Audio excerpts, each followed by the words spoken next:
Havana, ooh, na, na. Assalamualaikum warahmatullahi wabarakatuh. Salam sejahtera bagi kita semua. Om Swastiastu, Namo Buddhaya, dan salam kebajikan.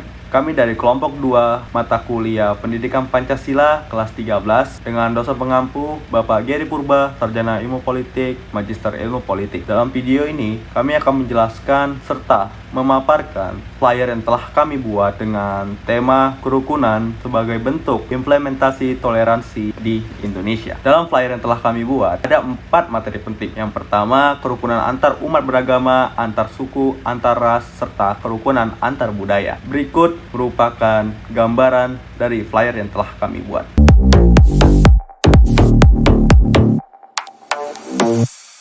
Nah, sebelum kita masuk ke dalam materi tentang kerukunan sebagai bentuk implementasi dari toleransi di Indonesia, sebelumnya saya akan memberitahu terlebih dahulu apa itu kerukunan dan apa itu toleransi. Kerukunan adalah istilah yang dijelaskan memiliki makna serta muatan yang baik dan damai. Intinya, hidup bersama dalam masyarakat dengan kesatuan hati dan bersepakat untuk tidak menciptakan perselisihan maupun pertengkaran. Apabila pemaknaan tersebut dijadikan pegangan, kerukunan adalah sesuatu hal yang ideal dan didambakan oleh masyarakat. Yang kedua adalah toleransi. Apa itu toleransi? Toleransi dipahami sebagai sebuah sikap, bahkan perilaku, yang bukan hanya menyadari eksistensi, keberadaan akan perbedaan yang ada dalam kehidupan manusia, baik perbedaan dalam beragama dan keyakinan, tetapi justru toleransi ini memberi ruang kepada perbedaan itu untuk memiliki ruang hak yang sama dan menghargai perbedaan. Baik, selanjutnya kita masuk ke dalam materi serta poin-poin penting yang terkandung di dalamnya.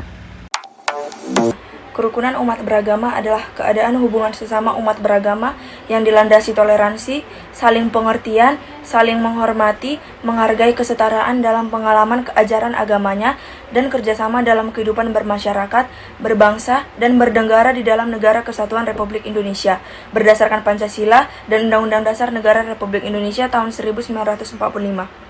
Oleh karena itu, kerukunan hidup antar umat beragama merupakan kondisi yang harus diciptakan bagi pembangunan di Indonesia. Kerukunan yang dimaksud bukan sekedar terciptanya keadaan di mana tidak ada pertentangan antar umat beragama. Kerukunan yang dikehendaki adalah suatu kondisi terciptanya hubungan yang harmonis dan kerjasama yang nyata dengan tetap menghargai adanya perbedaan antar umat beragama dan kebebasan untuk menjalankan agama yang diyakininya tanpa mengganggu kebebasan penganut agama lain.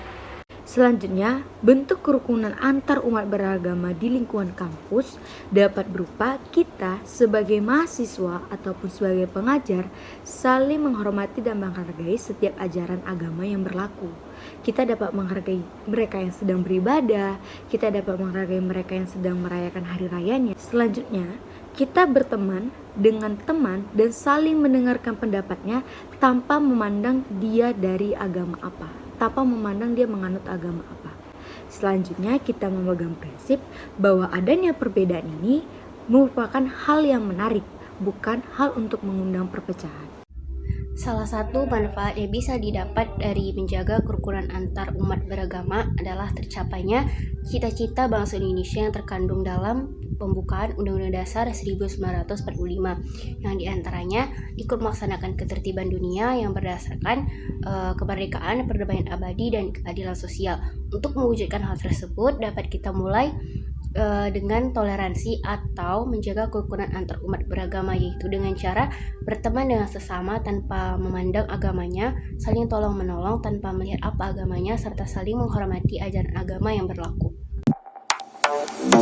Selanjutnya saya akan membahas mengenai flyer kami yang memiliki tema kerukunan antar suku dan bangsa. Indonesia sendiri seperti yang kita ketahui merupakan negara yang terdiri atas berbagai suku.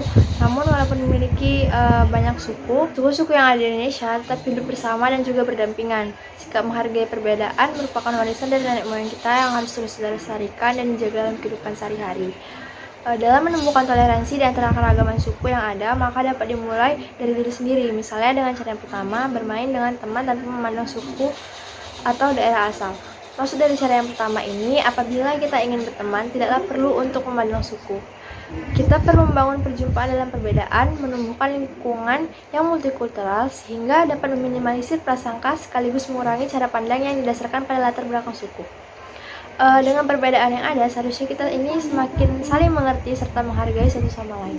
Perkenalkan, nama saya Jessica Dareyosa Fitri dengan NIM 210903099 akan menjelaskan bagaimana cara menjaga kerukunan antar suku bangsa Indonesia, yang dimana caranya adalah tidak mengejek teman yang berasal dari daerah atau suku lain. Negara kita adalah negara yang multikultural, yang artinya di dalam suatu negara terdapat beragam suku dan budaya. Tidak heran jika kita banyak mendengar adat istiadat dan bahasa yang berbeda-beda. Hal ini tentunya adalah sebuah keunikan negara Indonesia yang terkenal hingga negara-negara luar. Namun sayangnya, di balik keberagaman dan keunikan ini, banyak juga rakyat Indonesia yang dengan mudahnya merendahkan suku atau daerah lain, bisa dari fisik mereka yang khas, cara berbicara, dan lain sebagainya. Maka yang bisa kita lakukan adalah dengan menegurnya, karena itu tidak sesuai dengan Pancasila, khususnya sila ketiga. Dalam menjadi warga negara yang baik, kita tidak boleh membeda-bedakan agar negara ini tidak terpecah belah.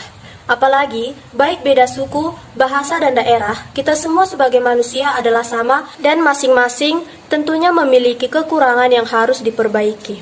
Oleh sebab itu, alangkah baiknya jika kita memiliki sikap toleransi dan mau menerima perbedaan, kesadaran untuk menjauhi konflik, serta menjaga dan mengharumkan nama Indonesia. Demikianlah penjelasan singkat dari saya. Sebagai pesan moral, saya ingin menyampaikan agar kita saling menghormati antar suku bangsa yang berbeda-beda demi terwujudnya negara yang tentram, negara Indonesia. Terima kasih. Perkenalkan, nama saya Abednego Yosafat dengan NIM 210200393 dari Fakultas Hukum Jurusan Ilmu Hukum Universitas Sumatera Utara. Di sini saya akan menjelaskan sikap kerukunan antar umat beragama, terkhususnya mengucapkan selamat hari raya besar untuk suku atau agama yang mereka anut. Keberagaman suku, agama, dan ras bangsa Indonesia merupakan keunikan tersendiri yang menjadi kebanggaan bagi masyarakat Indonesia. Namun, tidak sedikit pula konflik yang terjadi akibat keberagaman itu sendiri. Untuk itu, dibutuhkan upaya menciptakan kerukunan antar umat beragama atau suku yang mereka anut agar dapat menjaga keutuhan dan persatuan bangsa di negara kita. Saya berharap seluruh organisasi masyarakat, terutama yang berbasis agama ataupun suku, untuk terus berperan dan berkontribusi dalam upaya ikut menjaga antar umat beragama, membangun kesatuan dan keutuhan nasional, karena kerukunan adalah faktor utama dalam menjaga keutuhan bangsa negara kita, Indonesia. Terima kasih. Nah, sekarang kita membahas kerukunan antar ras. Ras itu adalah suatu gagasan spesies manusia yang dibedakan menjadi kelompok-kelompok berbeda atas dasar fisik dan perilaku yang diwariskan. Golongan ras di Indonesia itu terbagi menjadi 4, yaitu yang pertama ada Papua Melanesoid. Ciri-cirinya memiliki rambut keriting, berbibir tebal, dan memiliki kulit yang hitam. Golongan ini terdapat pada penduduk Pulau Papua, Kai, dan Aru. Yang kedua itu ada golongan Negroid. Ciri-cirinya itu memiliki rambut keriting, perawakan kecil, dan berkulit hitam. Golongan ini tersebar di semenanjung Malaysia. Yang ketiga itu ada golongan Wedoid. Ciri-cirinya memiliki perawakan kecil, berkulit sawo matang, dan rambutnya yang bergelombang. Golongan ini tersebar di Jambi, Mentawai, dan Kepulauan Muna. Nah, yang keempat ada golongan Melayu Mongoloid. Golongan ini memiliki ciri-ciri berambut ikal atau lurus dan berwajah bulat. Golongan Melayu Mongoloid adalah golongan yang terbesar di Indonesia dan dianggap sebagai nenek moyang di negara Indonesia. Contoh perilaku toleran terhadap keberagaman ras. Perbedaan ras di antara manusia bukanlah masalah besar dalam membangun persatuan bangsa Indonesia. Namun, orang-orang yang belum mengerti toleransi ternyata bisa menyebabkan dampak fatal.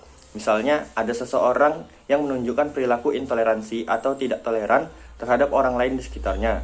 Seperti yang diungkapkan di situs Kemendikbud, mereka berpotensi menyebabkan konflik di antara masyarakat dan ini merupakan sesuatu yang perlu dicegah. Oleh karena itu, sikap toleran hadir sebagai penyelesaian masalah perbedaan ini. Terungkap bahwa perbedaan yang selama ini menjadi perdebatan tidak perlu dibesar-besarkan lagi. Seseorang dari suatu ras tidak berarti dia akan lebih baik dari ras lain, begitu juga sebaliknya. Jadi, yang perlu diperhatikan dalam kehidupan sebenarnya adalah baik dan buruknya manusia ketika berperilaku. Toleransi adalah salah satu perilaku baik yang mesti dipegang oleh seseorang ketika berhadapan dengan orang yang lain yang berbeda rasnya. Berikut ini contohnya. 1. Bergaul dengan orang lain tanpa memandang mereka berdasarkan dari ras apa. 2. Tetap melakukan kerjasama dengan seseorang yang memiliki ciri fisik atau ras berbeda. Misalnya, kerja kelompok di kelas dengan orang yang berasal dari keturunan Cina. Kemudian yang terakhir, yang ketiga, itu tidak menghina orang dari ras lain yang berbeda dengan kita. Keempat, kerukunan antar budaya. Keragaman budaya Indonesia sendiri merupakan tantangan terbesar bagi bangsa Indonesia. Di satu sisi, hal tersebut menjadi sumber kekayaan, tetapi di sisi lain menjadi sumber pemecah belah. Oleh sebab itu, masyarakat dituntut untuk menjaga kerukunan, terutama kerukunan antar budaya. Karena dengan adanya kerukunan, nilai-nilai persatuan dan kesatuan untuk menunjang integritas bangsa Indonesia dapat dijaga dan ditingkatkan, sehingga hal-hal yang dapat memecah belah bangsa dapat dihindari. Dalam menjaga kerukunan antar budaya, ada beberapa usaha yang dapat kita lakukan. Yang pertama, bersikap menghargai tradisi suku lain. Hal ini dapat kita lakukan apabila kita sedang berada di tengah masyarakat yang sedang menjalankan tradisi kesukuannya. Yang kedua, menjadikannya sebagai sumber ilmu pengetahuan. Tradisi atau kebudayaan suku ini dapat kita perhatikan dan kita pelajari makna serta manfaatnya. Dan yang ketiga, membantu sesama masyarakat tanpa melihat latar belakang. Seperti yang terdapat dalam semboyan Bhinneka Tunggal Ika, setiap masyarakat harus saling membantu tanpa melihat latar belakangnya dari segi suku, agama, ras, dan antar golongan. Indonesia merupakan negara dengan jumlah suku bangsa dan etnis yang terbanyak di dunia. Berdasarkan hasil survei data BPS pada tahun 2010 yang lalu, dapat disimpulkan bahwa etnis Jawa menempati peringkat pertama dengan 83,86 juta jiwa, diikuti oleh etnis Melayu dengan 6,94 juta jiwa, lalu etnis Madura dengan 6,77 juta jiwa. Berdasarkan hasil statistik ini dapat dilihat bahwa Indonesia merupakan negara yang beragam suku bangsa dan etnisnya. Hal ini menjadikan Indonesia menjadi negara yang multikultural, yang bersifat pluralistik. Hal ini juga menjadikan Indonesia menjadi negara yang kaya akan budaya, tetapi juga rawan akan konflik. Konflik yang terjadi di Indonesia ini tidak hanya dikarenakan oleh ragam ras dan etnis, tetapi juga adanya ragam kepercayaan dan budaya. Semua ini tergabung di Indonesia. Sebut saja konflik yang ada di Ambon, Poso, dan Sampit. Hal ini menunjukkan bahwa sedikit saja gesekan dalam perbedaan ini dapat menimbulkan konflik yang luar biasa di tengah-tengah masyarakat. Baik, itulah penjelasan dari hasil flyer yang telah kami buat dengan mengambil tema kerukunan sebagai bentuk nyata penerapan toleransi di Indonesia. Terima kasih atas perhatiannya. Sekian dari hasil kerja kami. Kami mengucapkan wassalamualaikum dan salam sejahtera bagi kita semua.